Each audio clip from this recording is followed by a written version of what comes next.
참 예수님, 지난 한 주간 안녕하셨어요? 네, 지난 주일 본당 부활 축제 한마당에 함께 해주신 모든 분들, 그리고 봉사해 주시고 후원해 주신 모든 분들께 깊이 감사드립니다. 예상보다 많은 분들이 함께 해주셔서 밥이 모자랐는데요. 식사를 못하신 분들께 진심으로 죄송하고 다음부터는 더 넉넉히 많이 준비하겠습니다. 부활 8일 축제의 마지막 날인 오늘 제1독서에서 사도행전의 말씀을 들었습니다. 신자들의 공동체는 한마음 한뜻이 되어 아무도 자기 소유를 자기 것이라 하지 않고 모든 것을 공동으로 소유하였다. 지난 주일에 마지막 경품 추첨 때 밥솥에 당첨되셨는데 여성 분과에서 필요하다는 얘기를 듣고 흔쾌히 기증하여 주신 바울라 자매님이라고 이름을 밝히지는 않겠지만 익명의 자매님이 생각나네요. 아무도 자기 소유를 자기 것이라 하지 않았다라는 말은 참된 우정을 나타내는 표현인데요. 신자들은 물질적인 것도 함께 나누었지만 영적인 것, 즉 믿음, 사랑, 기쁨, 고통, 그리고 성령의 열매도 함께 나누었습니다. 성령께서 우리 가운데 계시다는 증거 중 하나는 내주고서도 아까워하지 않는 것입니다. 제2독서에서 요한 1서는 하느님의 아들, 딸로서 가장 중요한 두 가지 주제를 이야기하는데요. 하나는 예수님께서 그리스도이심을 믿는 것이고 다른 하나는 형제, 자매를 사랑하는 것입니다.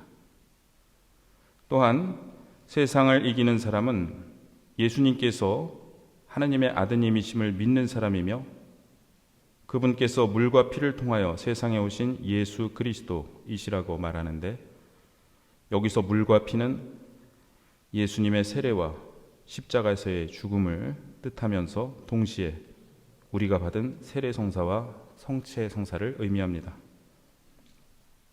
복음에서 예수님께서는 부활하신 날 저녁에 제자들에게 나타나시는데 평화가 너희와 함께라고 말씀하십니다. 지난 목요일 미사 때 루카복음에서도 제자들에게 나타나셔서 평화가 너희와 함께라고 말씀하셨는데 오늘 요한복음에서는 이 말씀을 3번 반복하십니다. 제가 평화가 여러분과 함께라고 말씀드리면 인사이고 기원이지만 예수님께서 말씀하시면 단순한 인사가 아니라 실제로 평화를 주시는 것입니다. 예수님께서 평화의 주인이시기 때문입니다. 예수님의 순환과 부활로 말미암아 하느님과 인간의 결정적 화해가 이루어졌고 예수님께서는 그 결실인 평화를 우리에게 주십니다. 예수님께서는 이어서 제자들에게 숨을 불어넣으며 말씀하십니다. 성령을 받아라. 한번 허리 펴시고 어깨 펴시고 앉아보시겠어요? 숨을 천천히 들이쉬고 내쉬어 보세요.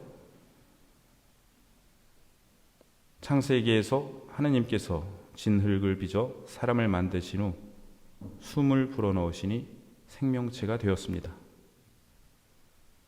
우리는 이처럼 하느님의 숨결로 창조된 존재입니다. 또한 부활하신 주님께서 오늘 우리에게 숨을 불어넣으며 말씀하십니다. 성령을 받아라. 우리는 세례 때 성령을 받고 새롭게 창조되었고 이제 주님 안에서 숨쉬고 움직이며 살아갑니다.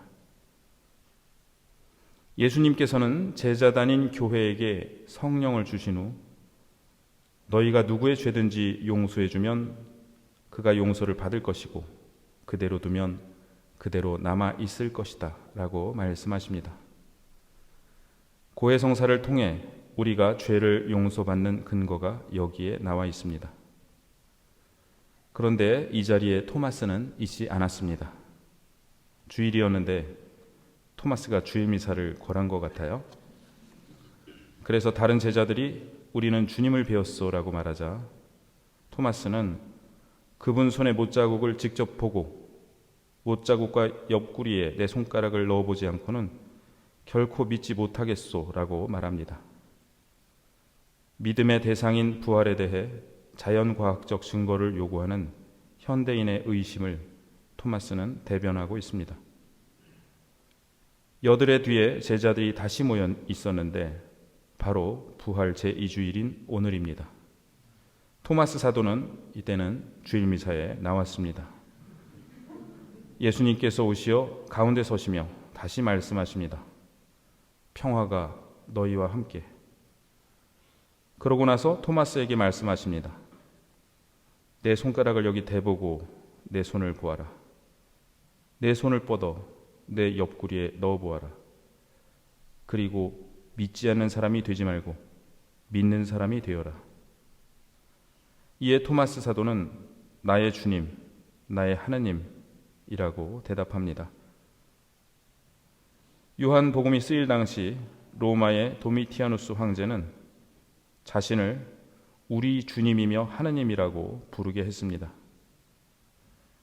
토마스 사도는 우선 로마 황제가 아니라 예수님께서 나의 주님, 나의 하느님이시라고 고백합니다. 또한 여기에는 더 큰 의미가 있는데요. 구약 성경은 하느님을 야훼라고 부르기도 하고 엘로힘이라고 부르기도 하는데 이 두 단어가 함께 등장할 때 주님, 나의 하느님이라고 번역합니다. 시편 35장에 두 단어가 함께 나오는데 저의 하느님, 저의 주님이라고 번역되었습니다. 토마스 사도는 예수님을 나의 주님, 나의 하느님이라고 부름으로써 예수님 안에서 당신을 드러내고 계신 하느님을 찬미하며 예수님께서 바로 그분이시라는 영광송을 노래합니다. 요한복음 1장의 말씀이 이제 마지막에서 제자의 입으로 고백됩니다. 한 처음에 말씀이 계셨다. 말씀은 하느님과 함께 계셨는데 말씀은 하느님이셨다. 러시아의 문호 톨스토이는 참회록에서 자신의 회심 과정을 고백하는데요. 전쟁과 평화 같은 소설을 집필하며 최고의 전성기를 누리던 톨스토이는 어느 날부터인가 젊은 시절 자신이 저지른 죄에 짓눌려 괴로운 나날을 지내기 시작했고 하느님은 계시지 않는다는 생각에 사로잡혀 극심한 좌절에 빠집니다. 톨스토이는 주님 저를 불쌍히 여기시고 구원해 주소서, 주님 저의 하느님 저를 가르치고 인도하소서라고 기도했지만 마음에는 아무도 그 기도를 듣고 있지 않다는 절망감만이 가득했습니다. 오랜 세월 방황하던 톨스토이는 문득 하느님에 대한 나의 관념이 어디에서 왔는가 라고 질문하게 되고 이렇게 생각하자마자 희열에 춤추는 생명의 연기가 내부에서 올라오는 것을 경험합니다. 주위에 있는 모든 것이 활기 있어 보이고 모두 저마다 의미를 갖고 다가옵니다. 그러나 이내 하나님에 대한 관념이 하나님은 아니다 라고 생각하자 자신의 내부와 주위에 있는 모든 것이 생명력을 잃고 더덥게 느껴집니다. 그러다가 마침내 깨닫게 됩니다. 이분이 바로 하느님이시다. 이분 없이는 살아갈 수 없는 바로 그분이 하느님이시다. 하느님을 아는 것과 사는 것은 같은 것이다. 하느님은 생명이시다. 하느님을 추구하며 살아라. 그러면 하느님 없는 삶은 없어질 것이다. 이것을 깨닫기가 무섭게 자신의 내부와 주위에 있는 모든 것이 지금까지보다 훨씬 밝고 빛나게 드러났고 이 빛은 그 뒤로 결코 자신을 버리는 일이 없었다고 고백합니다. 저는 학생 때 톨스토이의 참회록을 읽고 큰 감동을 받았었는데요. 이번에 다시 읽어보면서 이 이야기가 그렇게 논리적이지 않다는 것을 깨달았습니다. 그런데 생각해 보면 모든 회심 이야기는 그렇게 논리적이지 않습니다. 우리는 논리적으로 따져보고 회심하는 것이 아니라 절박한 순간에 내 안에서 깨닫게 해주시는 분, 나에게 말을 건네시는 분의 음성을 어렴풋이 감지하고 절망에서 희망으로, 어둠에서 빛으로 하느님께로 돌아섭니다. 토마 사도와 톨스토이는 외부의 다른 누군가가 아니라 우리 삶의 어느 시기를 상징하고 있는 것 같습니다. 어쩌면 아직도 그러한 시기를 살고 있는지도 모릅니다. 하느님을 믿고는 있지만 그분 얼굴을 배울 수 없음이 답답하고 예수님의 부활과 우리가 사랑하는 이들의 부활을 고백하고는 있지만 더 명확하게 증거를 보여주시면 좋겠다고 생각합니다.